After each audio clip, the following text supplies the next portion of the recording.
If you remember at the end of chapter 10, Gray decided to take Anna on a tour of his apartment. Not for any other reason other than they were talking about their issues and he wanted to avoid that at all costs. Who do you root for in the situation? What's the right answer? What do you want to see happen? Neither of these things. I'll tell you what the right answer is, and then they die, suddenly, from an allergy to pool cues. I don't know. I don't even know what that's supposed to mean. He wants her to know that this entire scenario is going to be a little rough. And so she has to promise to let him know when she's reached her limit. So she wants to know if they're going to use a safe word. But no, not a safe word, because they're not in a dom-sub relationship. They are, you know, lovers. I'm getting a little gaggy right now. I'm throwing up in my mouth a little.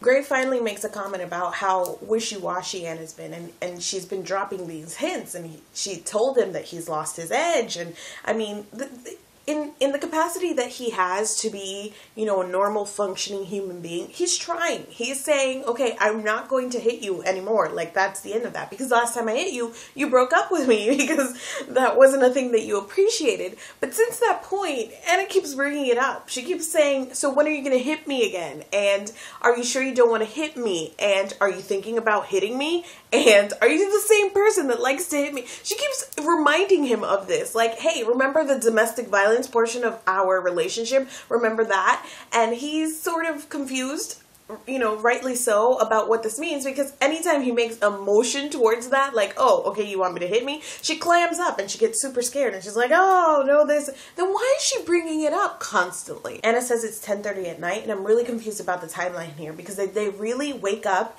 and have breakfast and buy a car, go to the marina, have lunch, be on the boat that entire time, have dinner, make it back for the entire tour, pool, and sexy times portion of this chapter, and it's only 10:30 at night. At some point in the sexy time scene, he is described as having a slow smile spreading across his face, and that's another one of those do you own a face descriptions. E.L. James has Ann and Martin syndrome, where she's screwing with our time. Those girls were in 7th grade forever and 100 books. And we've been in this book. This is why we celebrate the midway point, because time is not moving. It's not going anywhere. So when you reach a milestone like 50%, you just feel like maybe your life will come back one day. Maybe it's just us. We're the only ones doing this. Gray writes back and he's all, tell me, if it's the sleaze bag you work with, then the answer is no over my dead body. She thinks, oh, you know, shit, it's like he's my dad. Because this is the thing you want to think about the guy that just sent you an email that said move in with me. It's like, yeah, sure, I want to move in with my dad. This is not an okay thought process to have. So Anna writes this response back to Gray. Christian, you need to get a grip. I am not going to sleep with Jack. Not for all the tea in China. I love you. That's what happens when people love each other. They trust each other. I don't think you are going to sleep with, spank, fuck, or whip anyone else. I have faith and trust in you. Please extend the same courtesy to me, Anna. Love is knowing that he's never going to whip anyone else. At this point, Anna's like, this day cannot get worse. And so, of course, her phone rings and she picks it up and it just got worse because it's Gray. It's Christian Gray on the other line. He's snarling at her. And it's one of our favorite things on the Snark Squad is when, you know, human beings are making animal noises. And it's also there just to remind us that he's the Antichrist.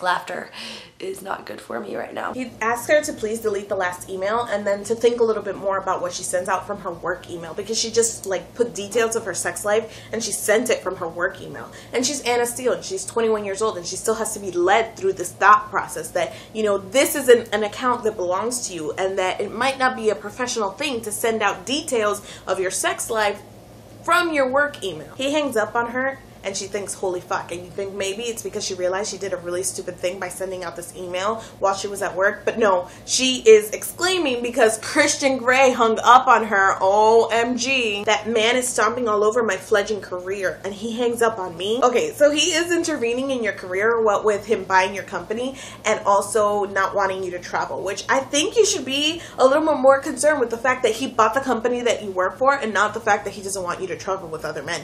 This should not be a surprise for you. You talked to the help and he flipped the hell out. So you traveling with other people, I don't think that this should be the part that really gets to you, but whatever. Also, if anyone is stomping on your fledgling career, I'm gonna go ahead and say it's you. You don't seem to understand the concept of actually working at work. You got to work and you've been emailing your boyfriend the entire time. So, I mean, I'm gonna go ahead and say that he's not causing any more damage to your career than you are. So she picks up her BlackBerry and she calls him and she says she's going to New York whether he likes it or not. He starts to respond and then she hangs up on him and then he goes, nanny nanny boo boo, and then she goes, neener neener, and that doesn't actually happen, but you know, considering the exchange that they're having right now, it could quite possibly be a thing that happened. And I mean, it's just more evidence that she doesn't understand what's happening around her because she thinks she's won. At this point, you and I are thinking, yeah, right. Because she tells him, I don't want you to know where I am. And he tracks her cell phone and finds her at the bar anyways. And she says, I need some time away from you. And then he follows her on vacation to her mother's home and knows her mom's government name. Like, you know, you don't win against Christian Grey. So she still hasn't figured that out, but you and I have, so let's keep reading. She's so upset that she has to think about her happy place. So she's like, okay, happy place. And her happy place is on a boat with Christian. Like, she's so mad at Christian because of what he's doing. And her happy place is with Christian.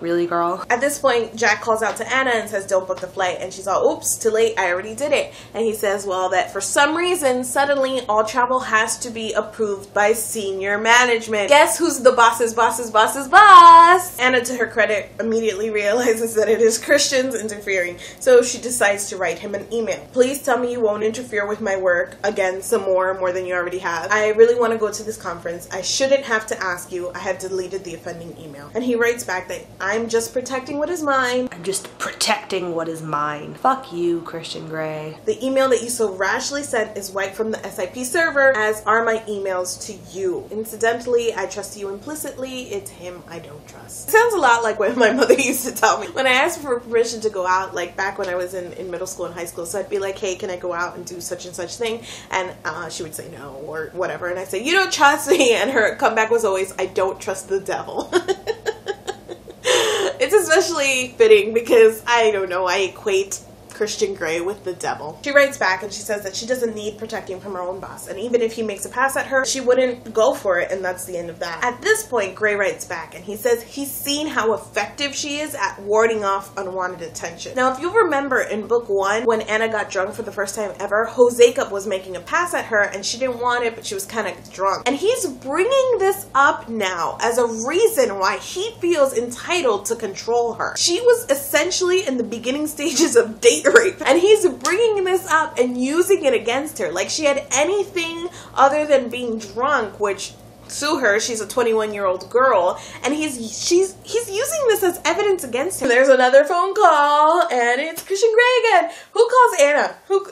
Christian Grey. That's probably why he bought her a phone. That's probably why she didn't really have one before, because nobody calls her unless it's Christian Grey on the other line. During their phone call, she actually calls him out for being suffocating, which, congratulations, he is that. That's true. I mean, he's also abusive and probably a murderer and a bunch of other things, but yeah, he's suffocating, and somebody needs to tell him that. So good for you, girl. Good for you, right? It just makes me so angry, like, just knowing that I know he doesn't actually exist because he's a fictional character, but knowing that he fictionally exists just makes me so angry. I can't take it. Anyway, there's really no point in dwelling on this now because we're gonna spend many more chapters, I'm sure, discussing the fact that Jack is really evil and that Christian Grey was right. I am actually at probably like Anna level brain functioning because of my sicknesses, my diseases is right. And we get the brilliant statement, sweet Jesus, you're wearing stockings. Sweet Jesus, you're wearing stockings. Also, he compares Anna to a siren, which kind of led me to this moment where I was kind of like, sirens kill people. Sirens kill people? Right? They kill people. Oh, that's great. I really wish someone would do that. What's this behind your ear? And I forgot to mention that this whole entire scene is still happening inside the elevator. He stopped it. And so when they're all done, they're thinking that, you know, Taylor must be wondering where they are because they rode the elevator like 20-30 minutes ago. And Taylor's up there like the Red Ranger doesn't have anywhere better to be. Anna's been drinking, as she so often is, and emboldened by the alcohol, she tells him that he has to really let her fight her own battles and make her own mistakes. And you can't tell me what to do, Daddy. And it really has that feel of like a teenager, a high school girl, fighting with her father about making her way in life. But no, it's just these two people that were having sex a minute ago. So that's pretty cool. Because in this relationship, you really...